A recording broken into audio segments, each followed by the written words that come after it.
This is your chance. To be a hero among heroes. Yeah, I know, Marvel's in the whole mess of things with their creativity going bankrupt. No more of that cha-ching piling their wallets, just enormous amounts of what the fuck and trash bag noises filling the void as we see the MCU passing by every second, changing its core like Dutch Vanderland when things aren't going to plan. I had a goddamn plan! This review, I'll have spoilers, so if you haven't seen them, I recommend going to the theater, grabbing whatever you guys eat, come back and watch this review. So anyways, Deadpool 3, or in other words, Deadpool and Wolverine. Starring the man himself, Ryan Reynolds, playing himself. This guy's got the right idea.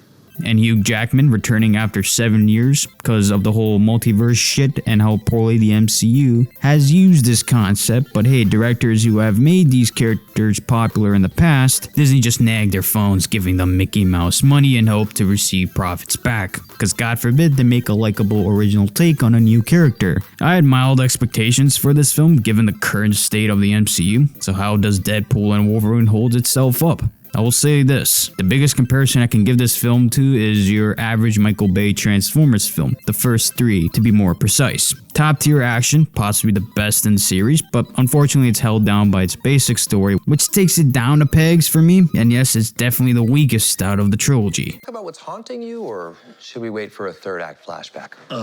Go fuck yourself. Deadpool's and anti-hero days are finally over, by choice. He wants to do something which matters in his life, like a car salesman, which has been going splendid, except for the constant profanity which he admires. He's trying to move on from the whole Deadpool-esque, but gets reeled back in due to TVA representative Paradox giving a lifetime offer for Deadpool to enter the Prime universe, the whole Avengers main timeline we've been watching since 2008. Due to the events of Logan, Wolverine getting the puncture from a tree branch right through the chest as his healing power began deteriorating, his world no longer has an anchor. So he visits many Wolverines from multiple universes, but many reject him. He even uses Logan's bones as a chain and claws, in a song I have not heard since the early 2010s. Now, I'm not sugarcoating this, but that might be the best opening scene for a Marvel film. Song which was very catchy and Deadpool dancing while he absolutely massacres the TVA officers in a goofy fashion, and I just couldn't help but smile. It's been so long, probably since Infinity War, a comic book film, has gotten my full attention straight from the beginning. Yeah, my social media has been filled with these memes regarding that dance, and the original music video even took the time to edit the title and add Deadpool and Wolverine. I respect the hustle for those extra views. Nonetheless, during the Deadpool heist to find a replacement, he finds a Wolverine who is actually depressed and lonely, as a certain event resulted in everyone close to him dying, but Paradox makes it clear bringing a Logan to replace another will not solve the disintegration of Wade's world. Instead, Paradox hatches a plan to speed up the process and sends Deadpool and Wolverine on a journey within the void,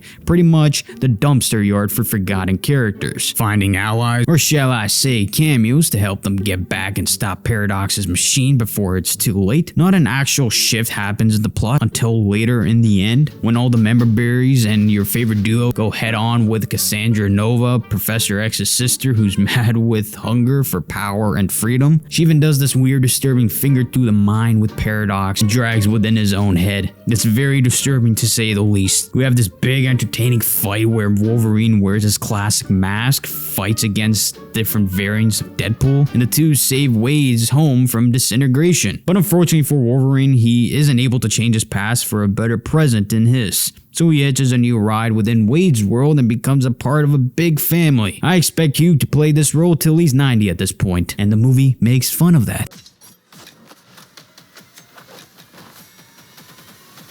Like I said earlier, nothing really is groundbreaking besides the heavily wanted team up with Deadpool and Wolverine. The film is fully aware, number one, not desecrate Logan's sacrifice, and it's fully fucking self-aware to that very idea, being completely stupid. Two, it's tasked on focusing on the chemistry between Ryan and Hughes, who have way drastic difference with their personality. So you don't have to hear two goofballs rambling about the same things. It's nice to see and listen to major contrasting characters. And three, it has nothing no three-dimensional layers creating something compelling like we've seen in the past, for example Civil War. But it's almost disappointing in a way that we had a very clear revenge plot with the first one, where Wade is going lengths to cure his illness so he can stay with the love of his life, but falls under pressure for trusting Francis as he was very desperate at the time. Deadpool 2 is a time travel story where Wade sees the faults of a home abusing those who live in it and stopping Cable from hurting the kid, as he sees the major flaw not within the kid but the home he lives in. With Deadpool 3 you go from point A, but you also end on point A again, because nothing changes besides Wolverine lives with Deadpool now, but his home is still in depression, and his story stays the same for Wade as he didn't really lose anything. So story strength wise you're looking at the weakest Deadpool film, but it's a very heavily carried with chemistry and the action, and yeah, I had a great time. This is definitely something Marvel needed to feel a sense of refresh, but as I'm recording they seem to go head on to that whole member berry wall, as yes, RDJ is back, but not as Iron Man but as Doctor Doom. Oh boy. Anyways, that's it for me, so yeah, see you on the next one guys.